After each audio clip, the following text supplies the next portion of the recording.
সম্মানিত দর্শক, ডক্টর ইউনূসের নেতৃত্বাধীন অন্তর্বর্তীকালীন সরকার কি করছে, তাদের ভবিষ্যৎ কি, তারা কতদিন থাকবেন এবং কি কি সংস্কার করবেন?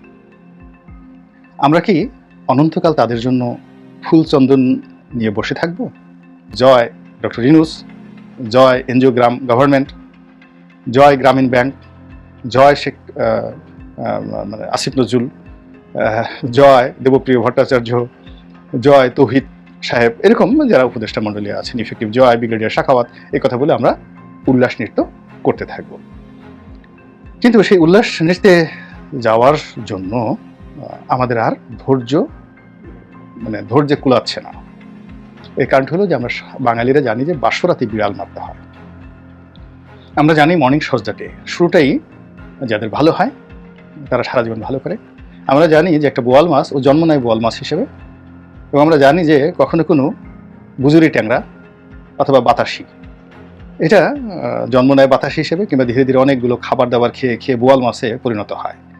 এটা আমরা কোনোদিন দেখিনি। আমরা কোনোদিন পুঁটি মাছকে রুই কাতলা হতে দেখিনি।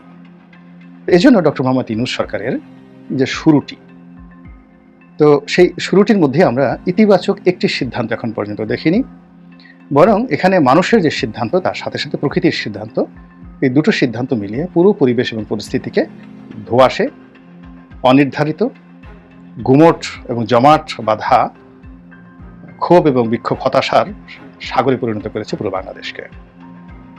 যেমন ধরুন, তিনি যখন আসলেন বাংলাদেশে, তো তার আশাটা আমার পছন্দ হয়নি। তিনি এসে একেবারে এয়ারপোর্ট থেকেই, তিনি তো তখন কোনো শপথ নেননি, কিন্তু এয়ারপোর্ট থেকেই SSF এর প্রোটোকল নিয়ে একটা বিশিষ্ট ব্যক্তি হয়ে গেলেন।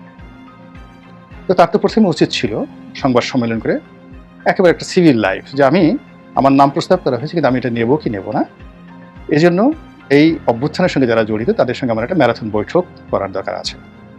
তিনি সেনাপ্রধানের সাথে বৈঠক করতে পারতেন, রাজনৈতিক দলগুলোর সাথে বৈঠক করতে পারতেন। এই জন্য তার 2 দিন সময় তিনি নিতেন। তারপর শপথ গ্রহণ করার পর তিনি যদি এই প্রোটোকল নিতেন, এটি মনে হতো যে তিনি একজন সতর্ক মানুষ এবং তিনি চিন্তা ভাবনা করে কাজকর্ম করেন। কিন্তু সেটি মনে হয়নি।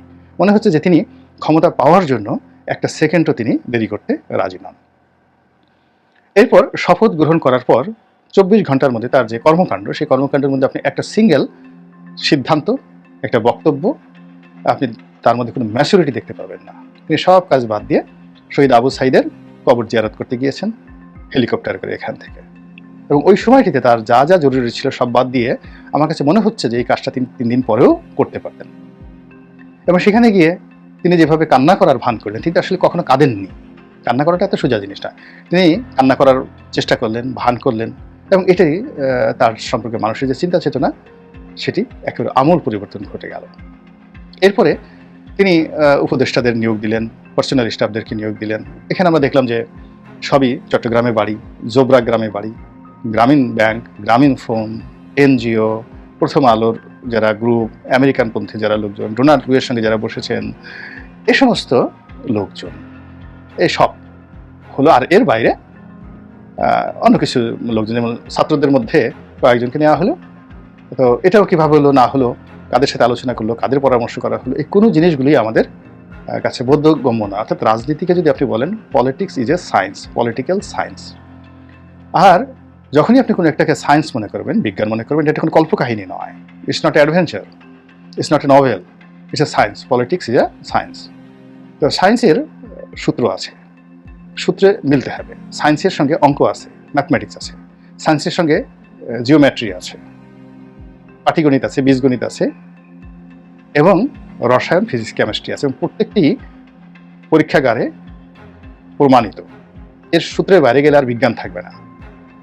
বিজ্ঞান মিনস প্রমাণিত। পলিটিক্যাল সায়েন্সের বা রাজনীতির পুরো বিষয়টি হলো বিজ্ঞানের। এখন ডক্টর মোহাম্মদ ইউনূস এখানে এসেছেন কোনো দেবালয় প্রতিষ্ঠার জন্য নয়, কিংবা এখানে তিনি সেই তাহিরি হুজুর, তিনি যে ওয়াজ করেন আর জিকির করেন হু হা হু হা, এরকম তিনি আমাদের এখানে জিকির করতে আসেন। তিনি যারা মাজার ভাঙা চূড়ায় অভ্যস্ত তাদেরকে প্রমোট করার জন্য আসেননি। তিনি এই দেশের মানুষকে হিজাব মুখী করার জন্য আসেননি।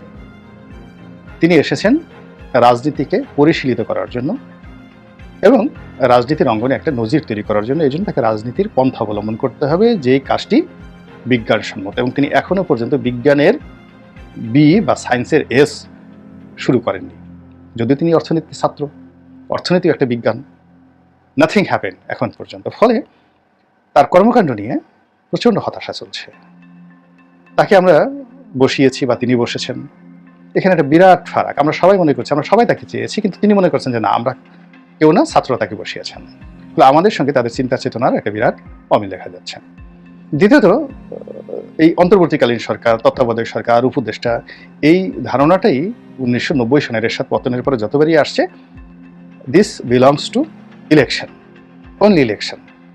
আর আপনি যদি ইলেকশনের বাইরে আরো বড় কিছু করতে চান, সেক্ষেত্রে সামরিক শাসন হতে পারে, সেক্ষেত্রে একনায়কতন্ত্র হতে পারে, আরো অনেক কিছু হতে পারে। কিন্তু যখনই আপনি এই টার্মসগুলো ব্যবহার করবেন, এটি গত 35 বছরে আমাদের দেশে প্রতিষ্ঠিত যে এরা 3 থেকে 6 মাসের মধ্যে একটা ইলেকশন করে চলে যাবে। তো আপনি যদি 5 বছর থাকতে চান, আপনি খোলামেলা বলেন যে আমাকে 5 বছর থাকতে দিতে হবে, তখন আমরা আর আপনাকে উপদেষ্টা বলবো না, অন্য নামে আপনাকে বলবো। আপনি যে নাম চাইবেন সেই নামে দেবো। আপনার নাম হতে পারে ফুয়েরার ত্রাণকর্তা, বা আপনার নাম হতে পারে অ্যাঞ্জেল, ফেরেশতা, এরকম অনেক কিছু হতে পারে। আপনি যেভাবে চাইবেন আমরা সেইভাবেই আপনাকে ডাকবো।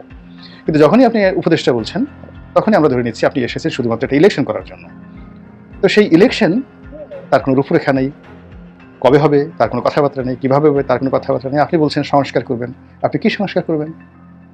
আপনি তো আপনার গ্রামীণ ফোনটাকেই ঠিক মতো সংস্কার করতে পারেন। এটা একটা দেউলিয়া কোম্পানি, ব্যাংকরাপ্ট কোম্পানি বাংলাদেশে এখন গ্রামীণ ফোন। তো সেই রাষ্ট্রকে আপনি কি করে সংস্কার করবেন? কার দ্বারা করবেন? ডক্টর আসিফ নজরুলকে দিয়ে, ছাত্রদেরকে দিয়ে, কিংবা ফজল করিম সাহেবকে দিয়ে, কিংবা ব্রিগেডিয়ার শাখার সাহেবকে দিয়ে? কাকে দিয়ে আপনি সংস্কার করবেন? আলী রিয়াজ সাহেবকে দিয়ে? রাষ্ট্র সংস্কার বলতে কি বোঝায়? সংস্কার কি হয়? আমাদের এশিয়া সাবকন্টিনেন্টে একটা রাষ্ট্র সংস্কার করা হয়েছে। পুরো পাক ভারত উপমহাদেশে বা এশিয়াতে, বিশ্বে একটা সিঙ্গেল রাষ্ট্র আপনি দেখান যে এটা সংস্কার হয়েছে, এবং সংস্কার করার পর 10 বছর ঠিকমতো চলেছে, একটা সংস্কার পরিবর্তন হয়নি। একটা সিঙ্গেল রাষ্ট্র পৃথিবীতে দেখান। আপনি কি সংস্কার করবেন? আপনি আজ যেটা সংস্কার করবেন, কালকে সেটা থাকবে না। কারণ যার হাতে ক্ষমতা যাবে তার ইচ্ছার উপর নির্ভর করবে। আপনি সব কিছু করে রাখলেন। শেখ হাসিনা দেখেন না কত সুন্দর সংস্কার করে সে একেবারে নাকে তেল দিয়ে ঘুমাচ্ছিল যে তার এই সংবিধানকে পরিবর্তন করতে পারবে না, করলেই তার মৃত্যুদণ্ড হবে। এই ভয়ে শেখ হাসিনাকে কেউ কিছু করতে পারবে না। দেখেন সে শেখ হাসিনার যেখানে ছিল তার ওয়াল ভেঙে তার মুরগি থেকে শুরু করে সব কিছু মানুষ নিয়ে নিয়েছে। আপনি কিসের সংস্কার করবেন? আপনাকে আগে বুঝতে হবে যে what you have to do. এই সব মিলিয়ে দেখা যাচ্ছে যে নির্বাচন নিয়ে, ডক্টর ইউনূসের কর্মকাণ্ড নিয়ে ব্যাপক হতাশা তৈরি হয়েছে।